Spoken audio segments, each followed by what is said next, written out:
അല്ല അല്ല ഇത് ആരാണ്? അല്ല അറിയാണ്ട് ചോദിക്കുകയാണ്, ആരാണ് മനസ്സിലായില്ല. എനിക്ക് മുഖം അങ്ങോട്ട് ഓർമ്മ വരുന്നില്ല. അല്ല എവിടെയായിരുന്നു? അല്ല മേഡം എവിടെയായിരുന്നു? അതാണ് എന്റെ ചോദ്യം. ഇപ്പൊ ഞാൻ മകനായിട്ടല്ല ചോദിക്കണത്, ഞാൻ ഇതിന്റെ ഒരു ഹോസ്റ്റായിട്ട് ചോദിക്കുകയാണ്, എവിടെയായിരുന്നു അമ്മ? ആരാ അമ്മേനെ ഇങ്ങനെ പിടിച്ച് തിരക്കിയതാരാ? അമ്മ എന്താ പൊള്ളാച്ചി ചന്തയിലേക്ക് മുട്ട മേടിക്കാൻ പോയിട്ടായിരുന്നു? എന്തായിരുന്നു നമ്മുടെ തിരക്ക്? വീട്ടിൽ എന്തെങ്കിലുമൊക്കെ ഉണ്ടാവില്ലേ, അങ്ങനെ കുറച്ച് തിരക്ക്. പിന്നെ കുറച്ച് വയ്യായി ഉണ്ടായിരുന്നു, ക്ഷീണം. എന്താന്നറിയില്ല, വെറുതെ ഇങ്ങനെ ഇരിക്കുമ്പോ നമുക്ക് ഒരു കണ്ണിങ്ങനെ ഉറക്കം വന്ന പോലെയോ വയ്യ, കണ്ണടഞ്ഞു പോണ പോലെ അങ്ങനെയൊക്കെ ഒരു തോന്നല്. അപ്പൊ പിന്നെ എനിക്ക് അത് വെറുതെ ഇരിക്കുന്നത് കൊണ്ടാണ് കേട്ടോ. പിന്നെ ആവശ്യമുള്ള എന്റെ കാര്യങ്ങളൊക്കെ ഞാൻ ചെയ്തിട്ടാണ്. അങ്ങനെയല്ല, ഞാൻ ചിലപ്പോ ആരോടെങ്കിലും സംസാരിച്ചോണ്ടിരിക്കുമ്പോ കണ്ട് അറിയാണ്ട് ഇങ്ങനെ അടഞ്ഞു പോവുക. അങ്ങനെ അത് കണ്ണടിക്കുക അച്ഛൻ്റെ അടുത്ത് ഇരിക്കുമ്പോഴായിരിക്കും. എങ്ങനെ നിന്നോട് സംസാരിക്കാൻ എന്നോട് സംസാരിക്കുമ്പോൾ അങ്ങനെ ആക്കിയില്ല. അച്ഛൻ പറയുന്നുണ്ട് എന്താണെന്ന് അറിയില്ല, വയസ്സുകാലത്ത് എന്നെ നോക്കി കണ്ണടിക്കണം അമ്മ. അപ്പൊ ഇതാണല്ലേ സംഭവം. അത് ഞാൻ എവിടെയെങ്കിലും കണ്ടുപിടിക്കുന്നു പറഞ്ഞത് മുൻകൂർ ജാമ്യം. എനിക്ക് മനസ്സിലായി. ആഹാ, ഇതാണോ? ആ ഓക്കെ. അപ്പൊ 60 മാസേ മുളകും ചെറിയ ഉള്ളി കുറച്ച് നാളികേരം, മുളകും മഞ്ഞളും ചെറിയ ഉള്ളി കുറച്ച് നാളികേരം കൂടി അരച്ചതാണ് കേട്ടോ. നാളികേരം അരച്ച കറിയാണ്. പിന്നെ കറിവേപ്പില, തക്കാളി, ഇത് വറവിടാനുള്ള ഉള്ളി, അതിലേക്ക് ഉള്ളി ഇടുന്നില്ല, വറവിടാൻ മാത്രം. പിന്നെ ഇഞ്ചി വെളുത്തുള്ളി ചതച്ചത്, പിന്നെ പച്ചമുളക്, പുളിവെള്ളം, അത്രേ ഉള്ളൂ. അപ്പം നമുക്ക് ഓരോന്നായിട്ട് തക്കാളി ഇട്ടോട് അമ്മേനെ കാണിക്കുന്നത്. തക്കാളി ഇട്ടു. തക്കാളി എന്ന് പറഞ്ഞത് എൻ്റെ ക്യാമറ ഉണ്ടല്ലോ അമ്മ, തക്കാളി എന്ന് പറയുമ്പോഴേക്കും കേൾക്കുന്നുണ്ടോ? തക്കാളി എന്ന് പറയുമ്പോഴേക്കും എൻ്റെ ക്യാമറ നേരെ നമ്മുടെ ഫേസിലേക്ക്.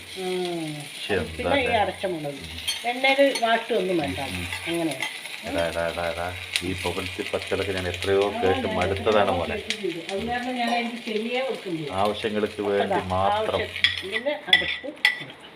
അവനവൻ്റെ എന്തെങ്കിലും കാര്യം നടക്കാണ്ടെങ്കിൽ മാത്രം പുകഴ്ത്തി പറയുന്ന ഈ വാക്കുകൾ കേട്ട് കേട്ട് കേട്ട് കേട്ട് ഈ അമ്മ മടുത്തടാ പാവികളെ, മടുത്തടാ പാവികളെ, അങ്ങനെ പറയില്ലേ? അങ്ങനെ പറയാൻ പാടില്ല. പാവല്ല, എൻ്റെ മക്കളൊക്കെ പാവികളെ അതൊന്നും നല്ലതല്ല. ആണോ? അപ്പോൾ നമുക്ക് അതിന് ആവശ്യമുള്ള എന്നിട്ട് അമ്മ ഞാൻ എന്നാലും എന്തോ പറഞ്ഞു, വേടാ പാവി പറഞ്ഞോ. അത് തമാശക്ക്. ആ തമാശക്ക് പറയാം. അപ്പോൾ ആവശ്യത്തിനുള്ള ഉപ്പ്. ഇനിയിപ്പോൾ നമുക്ക് ഒന്ന് അടച്ചു വെക്കാം. ഇത് നന്നായി ഒന്ന് തിളക്കട്ടെ, എന്നിട്ട് നമുക്ക് മീൻ ഇട്ടു. ദിസ് ഇസ് വെരി സിമ്പിൾ കറി എന്ന് തോന്നുന്നു. അപ്പക്കപ്പോ ആരെങ്കിലും കൊണ്ടുവന്ന് തന്നാൽ അപ്പക്കപ്പ വെക്കാം.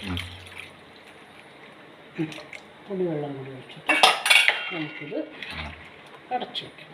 നല്ലോണം തിളക്കട്ടെ ഈ മസാല. സത്യത്തിൽ നമ്മളിപ്പോൾ സമയമില്ലാത്ത സമയത്താണ് ഇടാൻ പോകുന്നത് കേട്ടോ.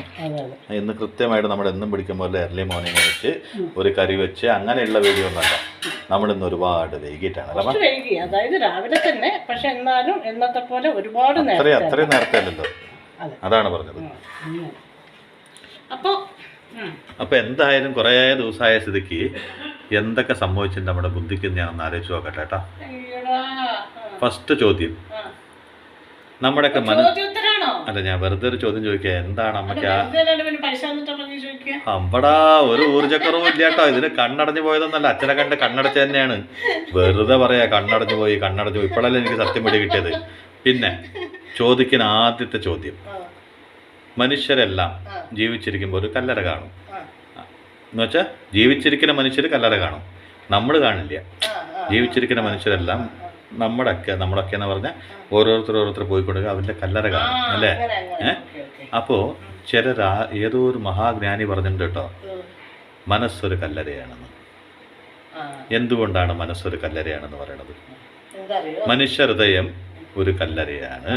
മനുഷ്യൻ മരിച്ചാൽ കാണുന്നൊരു കല്ലറയാണെങ്കിൽ മനുഷ്യൻ ജീവിച്ചിരിക്കുമ്പോൾ മനുഷ്യ മനസ്സ് കല്ലറയാണെന്ന് പറയാൻ മാത്രം കാരണം എന്താണ്? എന്തായിരിക്കും? ആ മഹാസിദ്ധൻ ഞാനാണ്. എന്തറിയോ, അപ്പൊ നമ്മുടെ മനസ്സിൽ എത്രയോ ആഗ്രഹങ്ങൾ ഉണ്ടാവും, അത് സഫലീകരിക്കാത്തതും ഉണ്ടാവും. പിന്നെ ഒരുപാട് വേദനിപ്പിക്കുന്ന ഓരോരോ കാര്യങ്ങളുണ്ടാവും. പക്ഷെ നമ്മളതെല്ലാം കുഴിച്ചു മൂടും. എവിടെ? നമ്മുടെ മനസ്സിൽ. മനസ്സെന്ന കല്ലറയിൽ. മനസ്സെന്ന കല്ലറയിൽ. Point two B noted. അതിനാണ് മനസ്സ് കല്ലറയാണെന്ന് പറയുന്നത്. കാരണം അത് നമുക്ക് എല്ലാ ആഗ്രഹങ്ങളും സഫലീകരിച്ച് ഒരു മനുഷ്യനും യാത്രയാവാൻ പറ്റില്ല. 100% സന്തോഷമായിട്ട് ജീവിക്കുകയാണെന്ന് പറഞ്ഞാലും എവിടെയോ കുറച്ച് ശതമാനം നമ്മുടെ ആഗ്രഹങ്ങൾ എവിടേക്കോ നമ്മുടെ മനസ്സിൻ്റെ ഉള്ളിൽ ബാല്യം മുതൽ വാർദ്ധക്യകാലത്തിൻ്റെ ഉള്ളിൽ നമ്മുടെ ഹൃദയത്തിനുള്ളിൽ കുഴിച്ചു മൂടിയിട്ടുണ്ടാവും. എല്ലാ തൃപ്തികരമായിട്ടൊരു ജീവിതം ഒരു മനുഷ്യനും ദൈവം നൽകിയിട്ടില്ല. അഥവാ നൽകിയിട്ടുണ്ടെന്ന് പറയുകയാണെങ്കിൽ ഭൂലോകത്തെ ഏറ്റവും വലിയ നുണ എന്താണെന്ന് ചോദിച്ചാൽ ആ നുണ മാത്രമായിരിക്കും. കാരണം ആരും വെളിപ്പെടുത്താറില്ല, സത്യം പറയാറില്ല. ചോദിച്ചാൽ പറയും പൊന്നുപോലത്തെ ഭർത്താവ് തങ്കം പോലത്തെ മക്കളാണെന്ന് പറയും. എന്നാലും ഉള്ളിൻ്റെ ഉള്ളിൽ എന്തോ ഒരു നഷ്ടബോധം എവിടെയോ ഏതോ മുക്കിലും. പൊന്നുപോലത്തെ മക്കള് തങ്കം പോലത്തെ ഭർത്താവ് എന്ന് പറയുന്നത് അത് ഭാര്യ ആയിക്കൂടെ? അല്ല, അതങ്ങനെ അമ്മേനോട് പറയുമ്പോൾ അങ്ങനെയല്ലേ പറയാൻ പറ്റുള്ളൂ. അല്ലല്ല, അത് അച്ഛനോട് ചോദിക്കുമ്പോൾ അങ്ങനെ, അത് അച്ഛനോട് ചോദിക്കുമ്പോൾ അങ്ങനെ പറയാം. അപ്പോൾ എല്ലാവരുടെ മനസ്സിനുള്ളൊരു നടക്കാതെ പോയ ചില ആഗ്രഹങ്ങൾ, സാധിക്കാതെ പോയ ചില സ്വപ്നങ്ങൾ, അങ്ങനെ പലതും കുഴിച്ചു മൂടിയിട്ടുള്ള ഒരു കല്ലറ തന്നെയായിരിക്കും ജീവിതം. അപ്പോൾ എല്ലാം നേടിക്കഴിഞ്ഞാൽ പിന്നെ നമ്മൾ ഒരിക്കലും ദൈവത്തെ പോലും ഓർക്കില്ല എന്ന് പറഞ്ഞത് കൊണ്ടായിരിക്കാം എല്ലാ മനസ്സിൻ്റെ ഉള്ളൊരു സ്വപ്നങ്ങൾ കുഴിച്ചു മൂടിയ ഒരു കല്ലറ ഉണ്ടാവും. പിന്നെ എൻ്റെ രണ്ടാമത്തെ ചോദ്യം എന്താണെന്ന് പറഞ്ഞാൽ, എല്ലാവരും പറയും ജീവിച്ചിരിക്കുമ്പോഴും സന്തോഷമായി ജീവിക്കണം. അതിനേക്കാളും പ്രാധാന്യമാണ് മരിക്കുമ്പോൾ സുഖമായി മരിക്കണം. സുഖമായി മരിക്കണം എന്ന് പറഞ്ഞാൽ ചിരിച്ചുകൊണ്ട് മരിക്കണം എന്നല്ല. അമ്മ അപ്പോഴേക്കും ചിരിച്ചുകൊണ്ട് മരിക്കണം എന്നല്ല അമ്മ, അല്ലെങ്കിൽ തമാശ പറഞ്ഞുകൊണ്ട് മരിക്കണം എന്ന് അമ്മ അയ്യോ അങ്ങനെ പറയില്ല, അങ്ങനെയല്ല ഞാൻ ഉദ്ദേശിച്ചത്. അല്ലെങ്കിൽ തമാശ പറഞ്ഞുകൊണ്ട് മരിക്കണം എന്നല്ല, മനസ്സിലായില്ലേ? അല്ലെങ്കിൽ കോമഡി പറഞ്ഞുകൊണ്ടിരിക്കുമ്പോൾ തന്നെ മരിച്ചു പോകണമെന്നല്ല. അല്ലെങ്കിൽ ഭക്ഷണം ആസ്വദിച്ച് ഭക്ഷണം കഴിക്കുമ്പോൾ മരിച്ചു പോയവരൊക്കെ ഉണ്ട്. പക്ഷെ ഒരു സത്യം ഞാൻ പറഞ്ഞാൽ അതൊന്നും സുഖമായ മരണമല്ല. സുഖമായ ഒരു മരണം ഇല്ല. ഒരു സെക്കൻഡ് കൊണ്ട് മരിച്ചു പോണതും സൈനൈഡ് വായനോട് പോയിട്ട് എന്താ ടേസ്റ്റ് എന്ന് അരണക്കാട് മുമ്പ് മരിച്ചു പോണയും മരണവേദന എന്ന് പറഞ്ഞാൽ അപാരമായ ഒരു വേദനയാണ്. ആ വേദന പറഞ്ഞാൽ മനസ്സിലാവില്ല, അത്രത്തോളം വേദന ഉണ്ടാവും. കാരണം ജീവിക്കുമ്പോൾ നമുക്ക് ഉണ്ടാവുന്ന വേദനകളൊന്നും ഒരു വേദനയില്ല, മരണം ഒരു വേദന തന്നെയാണ്. അപ്പോൾ ആ വേദന അതും ഏതോ മഹാജ്ഞാനികൾ പറഞ്ഞിരിക്കണം. മരിച്ചവർക്കല്ലേ അറിയുള്ളൂ എങ്ങനെ ഉണ്ടായിരുന്ന വേദന എന്നൊക്കെ ചോദിച്ചാൽ, മരിച്ചു പോയവർ തിരിച്ചു വരാത്തോളം കാലം നമുക്കതിൻ്റെ വേദന അറിയില്ല. പക്ഷെ എന്തായാലും ജനനം ഒരമ്മ വേദനിക്കുന്നുണ്ട്. ജനനം, പ്രസവം, അതൊക്കെ അമ്മ എത്രത്തോളം വേദനിക്കുമോ അതിൻ്റെ 10 ഇരട്ടി വേദനയായിരിക്കും ഇത്ര ആത്മാവ് ഈ ശരീരം വിട്ടു പോകുമ്പോൾ എന്ന് പറയാറുണ്ട്. മനസ്സിലായില്ലേ?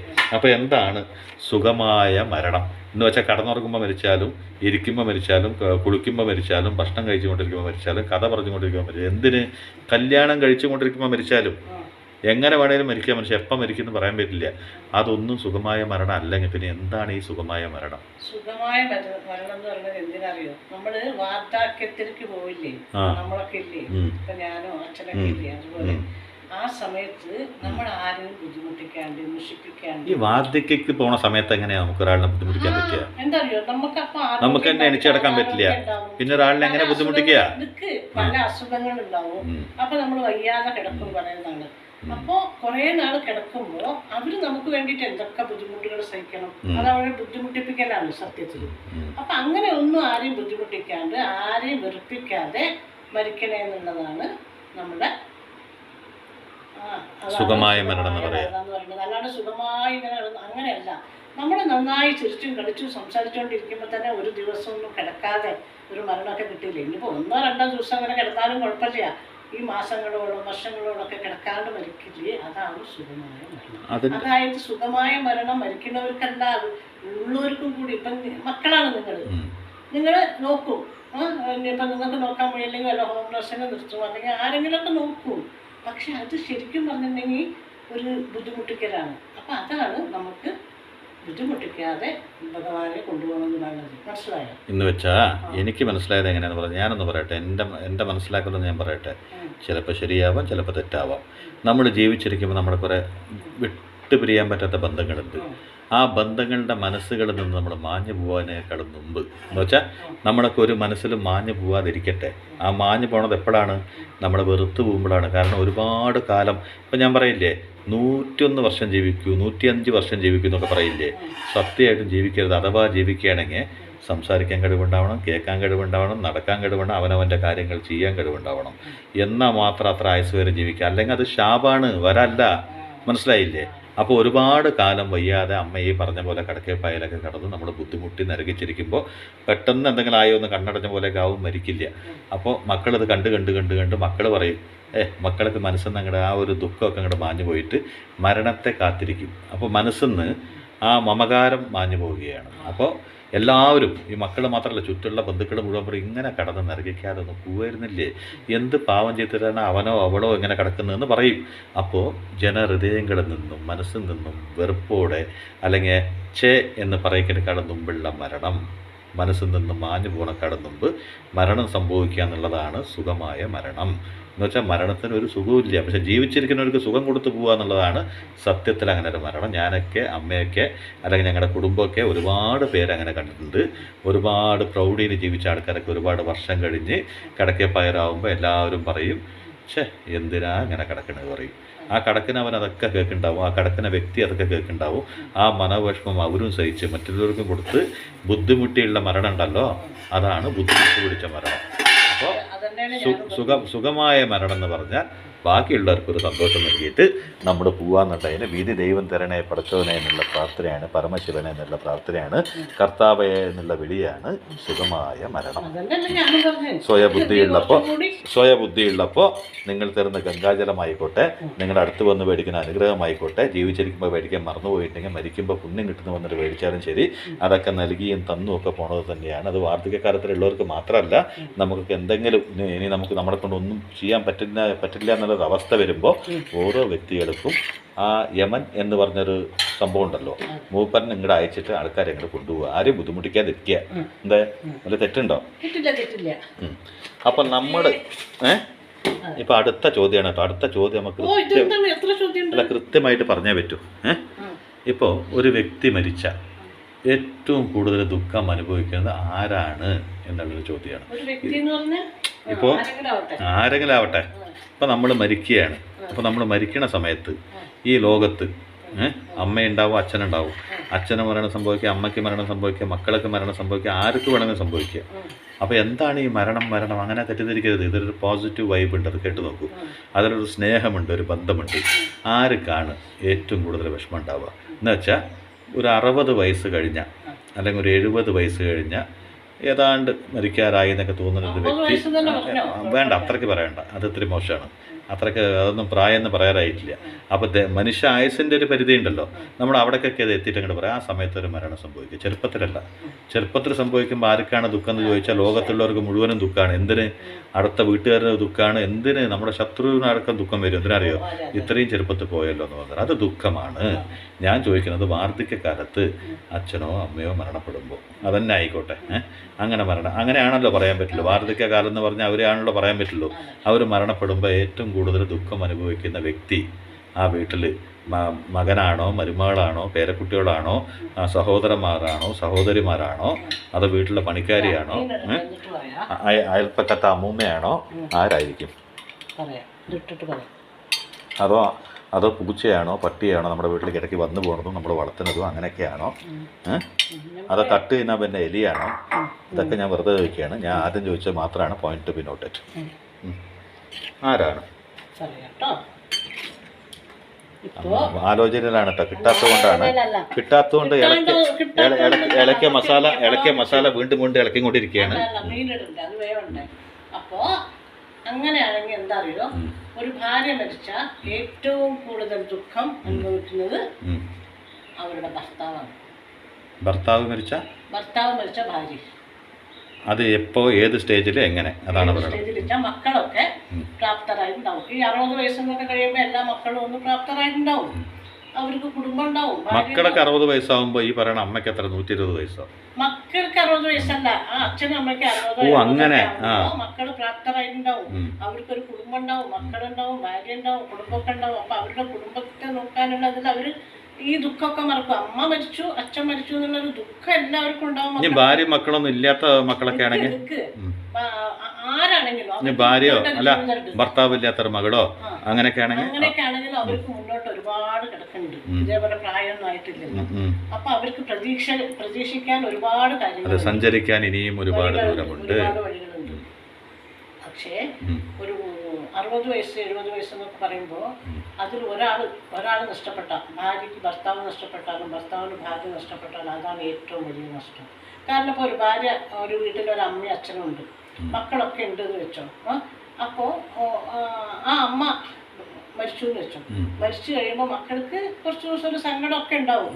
പക്ഷെ ജീവിതകാലം മുഴുവൻ സങ്കടപ്പെടുന്നത് അവരുടെ ഭർത്താവായിരിക്കും. കാരണം അതിനുശേഷം അവരൊരു അനാഥനെ പോലെ ആയിരിക്കും. എങ്ങനെയൊക്കെ മക്കൾ നോക്കിയാലും മരുമക്കൾ നോക്കിയാലും ഇനിയിപ്പോൾ ഒരു ജോലിക്കാരിയെ വെച്ച് കൊടുത്താലും ആ ഒരു സന്തോഷം സുഖം ആ ഭർത്താവിന് പിന്നെ ഒരിക്കലും കിട്ടില്ല. അവരൊരു അനാഥനെ പോലെ ആയിരിക്കും. എന്ന് വെച്ചാൽ അതിന് മെയിൻ ഒരു കാരണം കൂടിയുണ്ട്. നമ്മളൊക്കെ ജനിക്കുന്നതിനേക്കാളും മുമ്പ് കൈപിടിച്ച് വന്നവരാണ് നിങ്ങൾ രണ്ടുപേരും. എന്ന് വെച്ചാൽ അച്ഛനും അമ്മയും എന്ന് പറഞ്ഞ് നിങ്ങളല്ല ഉദ്ദേശിക്കുന്നത്, അച്ഛനും അമ്മയും എന്ന് പറഞ്ഞ രണ്ടുപേരും. അവർക്ക് ശേഷമാണ് മക്കളുണ്ടായത്. മക്കൾക്ക് അവൻ്റെതായ കുടുംബങ്ങളുണ്ടാവും. അച്ഛനും അമ്മേനോട് സ്നേഹം ഉണ്ടെങ്കിലും ആ സ്നേഹത്തിനൊക്കെ ഒരു പരിധി ഉണ്ടാവും. അങ്ങനെ സ്നേഹം എന്ന് പറയുന്നത് മഴക്കാലത്ത് മഴ വീഴുമ്പോൾ ചക്കയ്ക്ക് മധുരില്ലാണ്ടായ പോലെ മക്കളുടെ സ്നേഹമൊക്കെ വാർദ്ധക്യകാലം വരുന്തോറും കുറഞ്ഞു കുറഞ്ഞു പോയില്ല എന്നൊന്നും പറയണ്ട. ഇരുന്ന് പറയണവനൊന്നും വലിയ കേമനൊന്നും അല്ല, ഇവനും കുറഞ്ഞു പോകുന്നൊക്കെ തന്നെ പറയാം. അപ്പോൾ അങ്ങനെ കുറഞ്ഞു പോയിക്കൊണ്ടിരിക്കുമ്പോൾ നീ മാത്രം ഒരു മകനാണെന്ന് ആരും ചിന്തിക്കരുത്. ഞാൻ ലോകത്തുള്ള എല്ലാ മക്കളെയും കൂട്ടിയാണ് പറയണത്. അപ്പോൾ മഴയത്ത് ഉള്ള ചക്ക, മഴ പെയ്യനേക്കാളും മുമ്പുള്ള ചക്കയ്ക്കുള്ള വ്യത്യാസം പോലെ തന്നെ വാർദ്ധക്യമാകുമ്പോൾ അച്ഛനമ്മയോട് സ്വാഭാവികമായിട്ടും ഒരു സ്നേഹം കുറയും. നമുക്ക് നമ്മുടെ ഭാര്യയോട് സ്നേഹം വരും, ഭാര്യയ്ക്ക് ഭർത്താവിനോട് സ്നേഹം വരും. ഈ രണ്ടുപേരെയാണ് പറയണത്. ഇതിൽ മരുമക്കൾ അങ്ങനെ ഒന്നുമില്ല. പെൺകുട്ടിയാണെങ്കിൽ ഭർത്താവിൻ്റെയും അവൻ്റെ മക്കളിനെയും സ്നേഹിക്കും, ആൺകുട്ടികളാണെങ്കിൽ ഭാര്യയും അവൻ്റെ മക്കളെയും സ്നേഹിക്കും. ഇനി അതൊന്നും ഇല്ലാണ്ട് കല്യാണമൊന്നും കഴിക്കാണ്ട് ഒരു ക്രോണിക് ബാച്ചുലറിലാണെങ്കിൽ അവന് വഴിനീരം സഞ്ചരിക്കാൻ സ്ഥലമുണ്ട്, ഈ അച്ഛനും അമ്മയും നോക്കേണ്ട ഒരു ഗതികേടില്ല, വന്ന് പറക്കാൻ, എനിക്ക് ജീവിക്കാം, എനിക്ക് അടിച്ചു പൊളിക്കാം എന്നുള്ള ചിന്തയിൽ അവൻ അങ്ങോട്ട് പോവും. അപ്പോൾ എപ്പോഴെങ്കിലും കൊല്ലം കഴിയുമ്പോഴോ അല്ലെങ്കിൽ കുറച്ച് ദിവസമൊക്കെ ഒന്ന് ദുഃഖിക്കും. പിന്നെയൊക്കെ അവർ സഫീഷ്യൻ്റായിട്ട് അടിച്ച് പൊളിച്ച് എൻജോയ്മെൻറ്റിൽ അവരുടെ ജീവിതം ജീവിക്കും. പക്ഷേ എത്രയോ വർഷം, 10-50 വർഷം ഇപ്പോൾ ഒരുമിച്ച് ഒരിക്കലും പിരിയാതെ, അങ്ങനത്തെ ഞാൻ പറയണം കേട്ടോ. ഇന്ന് കല്യാണം കഴിച്ചു 10 വർഷം കഴിഞ്ഞ് പിരിഞ്ഞു, പിന്നെ 10 വർഷം കഴിഞ്ഞ് വീണ്ടും തിരിച്ചു വന്ന് വീണ്ടും ജീവിച്ചു പറഞ്ഞിരിക്കുന്ന ഒരു ദുഃഖം ഉണ്ടാവില്ല. ജീവിതകാലം മുഴുവനും തിരുത്തി ജീവിക്കുന്നവർ എന്ന് വെച്ചാൽ ഒരാളും സമ്പൂർണ്ണമായിട്ട് എല്ലാം തികഞ്ഞവരല്ല. എല്ലാവരിലും ഒരു കുറ്റം ഉണ്ടാവും. അത് പറഞ്ഞാൽ ഒരാളിനെ വിട്ടുപോവുകയാണെങ്കിൽ അങ്ങനെ എത്ര പേരിൻ്റെ അടുത്ത് നമ്മൾ എത്തിച്ചെന്ന് പെട്ടാലും അവരിലൊക്കെ ഒരു കുറ്റം ഉണ്ടാവും. അപ്പം നമ്മൾ അഡ്ജസ്റ്റ്മെൻറ്റ് ചെയ്യാൻ പറ്റുകയാണെങ്കിൽ എന്തിനാ ആദ്യമുള്ളവിടെ തന്നെ അഡ്ജസ്റ്റ്മെൻറ്റ് ചെയ്തുകൂടാ അല്ലേ? അങ്ങനെ ജീവിതം ഒരു സിൽവർ ജൂബിലി ഒക്കെ ആഘോഷിക്കുന്ന വ്യക്തികൾ, അവൻ്റെയൊക്കെ ജീവിതത്തിൽ ദാമ്പത്യ ബന്ധത്തിൽ ഒരാൾ പോയി കഴിഞ്ഞാൽ അവരാണ് യഥാർത്ഥ സുഹൃത്ത്. കാരണം നിങ്ങളുടെ സ്കൂളിൽ പഠിച്ച സുഹൃത്തുക്കൾ എവിടെയെന്ന് ചോദിച്ചാൽ അവർക്കൊന്നും സമയമില്ല. അവരൊക്കെ എപ്പോഴെങ്കിലും ഒന്ന് വിളിക്കും, നല്ലതിന് കൂടും. നിങ്ങളുടെ ഒപ്പം കളിച്ച് വളർന്നവരെ എവിടെയെന്ന് പറഞ്ഞാൽ അവർക്കും സമയമില്ല, കൂടപ്പുറപ്പുകൾക്കും സമയമില്ല. എന്നും നിങ്ങളുടെ കൂടെ നിങ്ങളുടെ ദുഃഖം, നിങ്ങളുടെ അസുഖത്തിന്, നിങ്ങളുടെ സന്തോഷത്തിന്, നിങ്ങളുടെ സങ്കടത്തിന്, എന്തിന് നിങ്ങളുടെ മക്കൾ ജനിക്കുമ്പോൾ പോലും നിങ്ങളോടൊപ്പം സന്തോഷിച്ച ആ ജീവൻ ഉണ്ടെങ്കിൽ നിങ്ങളുടെ ഭാര്യയായിരിക്കും, നിങ്ങളുടെ ഭർത്താവായിരിക്കും. അവർക്കുണ്ടാവുന്ന ദുഃഖം ഈ ലോകത്ത് ആർക്കും ഉണ്ടാവില്ല. അവർ ജീവിച്ചിരിക്കുന്ന കാലം വരെ സ്വർണ്ണ കരണ്ടിയും കൊണ്ട് നിങ്ങൾ എന്ത് കോരി കൊടുത്താലും വാരി കൊടുത്താലും ലക്ഷങ്ങൾ ബാങ്കിലിട്ട് കൊടുത്താലും ആ നഷ്ടം തന്നെയാണ്. അവർ ജീവിത അവസാനം വരെ ഒരു കാര്യം ആലോചിക്കും, എന്നെയും കൂടി ഒന്ന് കൊണ്ടുപോയിരുന്നില്ലേ എന്ന്. എൻ്റെ പ്രാണസഖിയാണ് പോയത്, എൻ്റെ പ്രാണസഖനാണ് പോയത്. എത്രത്തോളം ഊർജ്ജം എനിക്കുണ്ടായിരുന്നോ, എത്രത്തോളം സ്നേഹം എനിക്കുണ്ടായിരുന്നോ. മിണ്ടുമ്പോഴേക്ക് എന്നെ കണ്ട് ചീത്ത പറഞ്ഞ എൻ്റെ ഒരു ഭാര്യ ഉണ്ടല്ലോ, നിങ്ങൾ എന്തിനാണോ അത് ചെയ്ത്, നിങ്ങൾ എന്തിനാണോ ഇത് ചെയ്ത്, നിങ്ങൾക്ക് ബുദ്ധിയുണ്ടോ ബോധമുണ്ടോ എന്ന് പറയണത്, ആ ഭാര്യ ആലോചിക്കും. ആ ഭാര്യ എന്നെനിക്ക് വേണമായിരുന്നു എന്ന് ആ ഭർത്താവ് ആലോചിക്കും. അതുപോലെ തന്നെ അത് അവിടെ വെക്കരുത് ഇവിടെ വെക്കരുത്, നിന്നെ കൊണ്ട് ഞാൻ തോറ്റു എന്ന് പറഞ്ഞിട്ട് കൈ ഓങ്ങും, പക്ഷെ തല്ലില്ല. അങ്ങനത്തെ ഭർത്താക്കന്മാർ ആലോചിക്കും, എൻ്റെ അവിടെ എവിടെ പോയി, അവളില്ലാത്ത ഈ ലോകം ഒരു ലോകമാണോ, ഇനി മരണത്തെ ഞാൻ കാത്തിരിക്കണോ പറയും. ഇത്രയേ ഉണ്ടാവുള്ളൂ. ഒന്ന് ചിരിക്കാൻ ഒരു ആർട്ടിഫിഷ്യൽ ചിരി മാത്രം മുഖത്ത് വെച്ച് നടക്കും. അവരാണ് അനാഥരാവുക, അവരാണ് ആരുമില്ലാതാവുക. പൊൻകുടമായാലും തങ്കക്കുടമായാലും സിൽവർ കുടമായാലും പിച്ചളയാണെങ്കിലും മക്കളൊക്കെ അവൻ്റെ ജീവിതം ജീവിക്കും എന്നെന്നും. ഈ എണ ജോഡികളുണ്ടല്ലോ, ഈ മക്കളും നാളെ അങ്ങനെ ആവും, അവരും ഇതുപോലത്തെ സ്ഥാനത്തെത്തും. ഇത് മക്കൾ അല്ലെങ്കിൽ അച്ഛൻ അമ്മ എന്നുള്ള വേർതിരിവില്ല, ഒരിക്കലും പിരിയാത്ത ഇണക്കുരുവികൾ അവർക്കുള്ളതാണ്, അവർക്ക് വേണ്ടി ഡെഡിക്കേറ്റ് ചെയ്യുന്നതാണ്. എന്ന് വെച്ചാൽ ഇതൊരു അമ്മ അച്ഛൻ എന്നല്ല. ഇന്ന് ചെറുപ്പമായിരിക്കണം, നിങ്ങൾ നാളെ വാർദ്ധക്യകാലത്ത് എത്തുകയാണെങ്കിൽ ജീവിതകാലം മുഴുവനും പിരിയാതെ ജീവിച്ചിട്ടുണ്ടെങ്കിൽ അങ്ങനത്തെവർക്ക് മാത്രം കേട്ടോ. തെറ്റുകൾ തിരുത്തി ക്ഷമാപണങ്ങൾ കൊടുത്ത് ജീവിച്ച് ഒരു അഗ്നിയിലൊക്കെ ഇങ്ങനെ വെന്ത് പരിശുദ്ധമായ സ്വർണ്ണം എന്നൊക്കെ പറയില്ലേ, അതുപോലെ തങ്കക്കുടം പോലത്തെ ജീവിതം എന്ന് വെച്ചാൽ പ്യൂർ 916 പോലെ ജീവിച്ച ആൾക്കാരുണ്ടെങ്കിൽ ഉറപ്പായിട്ടും അവനെക്കാട്ടിലും വലിയ നഷ്ടം ഈ ഭൂമിയിലായിരിക്കുമില്ല. അമ്മക്ക് അങ്ങോട്ട് ഭയങ്കര ഇഷ്ടമായെന്ന് തോന്നുന്നുള്ള ചാപ്റ്റർ ആദ്യമായിട്ടാണ് അങ്ങനെയാണ്. ആറിൽ ഒരാൾ പിരിഞ്ഞാലും അതായിരിക്കും ഏറ്റവും വലിയ ലോകത്തിൽ. 6ൽ ഒരാളുള്ള 2 പേരുടെ കാര്യം പറഞ്ഞു. 6ൽ ഓ അങ്ങനെ ഒരു മലയാളം ഉണ്ടല്ലേ. അല്ല ഞാൻ സീരിയസ് ആയിട്ടൊരു കാര്യം, 6ൽ ഒരാൾ പിരിഞ്ഞ് 6 പേരെ കല്യാണം പാഞ്ചാലി അടക്കം 5 എണ്ണം കഴിച്ചിട്ടുണ്ട്. 6ൽ ഒരാളെന്ന് പറയുമ്പോൾ ഞാനിതുകൊണ്ട് പേടിച്ചു പോയി. അപ്പൊ ചരിത്രത്തിൽ പുതിയ ഒരാളുണ്ടോ ഞാൻ വിചാരിച്ചു. എങ്ങനെയമ്മ ഒരാൾക്ക് ഒരു ഭർത്താവല്ലേ ഉണ്ടാവുള്ളൂ, ഒരു ഭാര്യയല്ലേ ഉണ്ടാവുള്ളൂ, 2 പേരിൽ ഒരാൾ എങ്ങനെയാവുക? ഓ എന്റെ അമ്മയെ ഒന്ന് വിടുത്തി പറയണ്ട അമ്മേ. ഞാനാകെ പേടിച്ചു. ആദ്യം പറഞ്ഞു 6 പേരിൽ ആര് പിരിഞ്ഞാലും പറഞ്ഞു. ഞാൻ 6 പേര് പിന്നെ പറയണ 2 പേരിൽ ആര് പിരിഞ്ഞാലും 2 കെട്ടിയവന്മാർ 2 ഭാര്യയുള്ളവരുടെ കാര്യമല്ലേ ഞാൻ പറഞ്ഞു പോയി. ഏകപതിയുള്ള ആൾക്കാരുടെ കാര്യമാണ് പറഞ്ഞത്. ആ ചെക്കനാണെങ്കിലും ചക്കയാണെങ്കിലും ഉള്ള കാര്യം പറയണമല്ലോ. മലയാളം പറയുമ്പോൾ സ്പഷ്ടമായി പറയണം. എനിക്കും എൻ്റെ കുടുംബാംഗങ്ങൾക്ക് മനസ്സിലാവേണ്ട രീതിയിൽ വേണം മലയാളം പറയാൻ. അവർക്ക് മനസ്സിലാവും.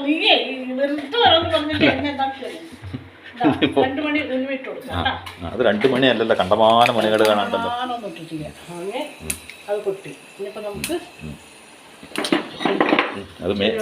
അതെന്റെ മേത്ത് വീണക്കാളും മുമ്പ് അതിനെ മാറ്റി. അമ്മ പാചകം ചെയ്യുമ്പോൾ വളരെ ശ്രദ്ധിക്കണം കേട്ടോ. കാരണം അത് വീടിനേക്കാളും മുമ്പ് ഞാൻ ഓടും. അതുകൊണ്ട് അത് വീടില്ല. വേറെ പ്രത്യേകത ഒന്നും ഇല്ല അതിന്. ഈ വീഡിയോ അച്ഛൻ കണ്ട അച്ഛൻ ഭയങ്കര സന്തോഷമായിട്ട് ഷുഗറുള്ള അമ്മയ്ക്കൊരു ലഡ്ഡു ഒരു ഐസ്ക്രീം എന്തുകൊണ്ടെങ്കിലും വരും. അപ്പൊ അമ്മയ്ക്ക് മാത്രമല്ലല്ലോ അച്ഛനും അമ്മയ്ക്കും ഒക്കെ പാചകമാണ്. അല്ല ഇപ്പൊ അച്ഛന് അമ്മയാണല്ലോ പറഞ്ഞത്. അപ്പൊ അച്ഛൻ കേൾക്കുമ്പോ അച്ഛന്റെ സന്തോഷം അച്ഛനുണ്ടാവും. പിന്നെ അച്ഛൻ പറയുമ്പോ നമ്മള് അമ്മയ്ക്ക് അതുപോലെ ഉണ്ടാവും. ഞങ്ങൾക്ക് തരേണ്ടത് നിങ്ങൾ അച്ഛന് കൊടുത്തിരിക്കും. അയ്യോ അതെങ്കിലും നിങ്ങൾക്ക് തരാണ്ട് അച്ഛന് ഇഷ്ടംപോലെ കൊടുത്തിട്ടുണ്ടാവുമല്ലോ. എന്തമ്മ അതിപ്പോ അത് കൊടുത്തിട്ടുണ്ടാവും. ഞങ്ങളൊക്കെ ഇത്ര നേരം വൈകി വരാൻ ഭൂമിയിലേക്ക്. അത് അമ്മ കൊണ്ടുവരാൻ വൈകിച്ചതാണോ എന്ന് എനിക്കറിയില്ല. ഞാനൊക്കെ ഒരുപാട് വൈകി, അവനും അതിനെക്കാളിലും വൈകി. എന്തോരം വർഷങ്ങൾ കഴിഞ്ഞിട്ടാണ് ഞങ്ങൾ വന്നത്. അല്ല പറയാ കുറച്ച് നേരത്തെ കൊണ്ടുവന്ന് വിടായിരുന്നു. വാർദ്ധക്യ കാലം ആഘോഷിക്കായിരുന്നു എനിക്കൊക്കെ. അല്ല പറയാ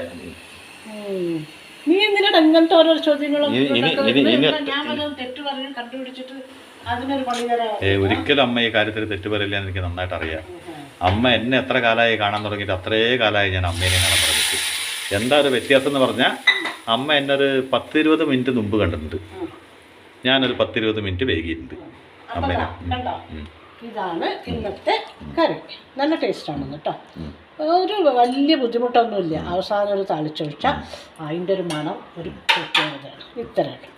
അപ്പോൾ ഈ കറിക്കുട്ടി വരണോ? ഞാനൊരു ചക്കപ്പേരി കൂടി വെക്കുന്നുണ്ട് കേട്ടോ. പിന്നെ ചക്കപ്പേരി ഇന്നൊരു ദിവസം ഞാൻ വെച്ച് കാണിച്ചു തരാം കേട്ടോ. ചക്കപ്പേരി വെച്ച് കാണിച്ചു തരാൻ എനിക്ക് ഭയങ്കര ഇഷ്ടമാണ്. അതെന്താ പറഞ്ഞാൽ ചിലപ്പോൾ ഞാൻ മുളക് പൊടി ഇട്ടിട്ട് വെക്കും, ചിലപ്പോൾ പച്ചമുളക് ഇട്ടിട്ട് അങ്ങനെയൊക്കെ വെക്കും. അപ്പോൾ അതൊക്കെ നമുക്ക് ഞാൻ കാണിച്ചു തരാം കേട്ടോ. ഓക്കെ, അപ്പോൾ എല്ലാവർക്കും ബായ്.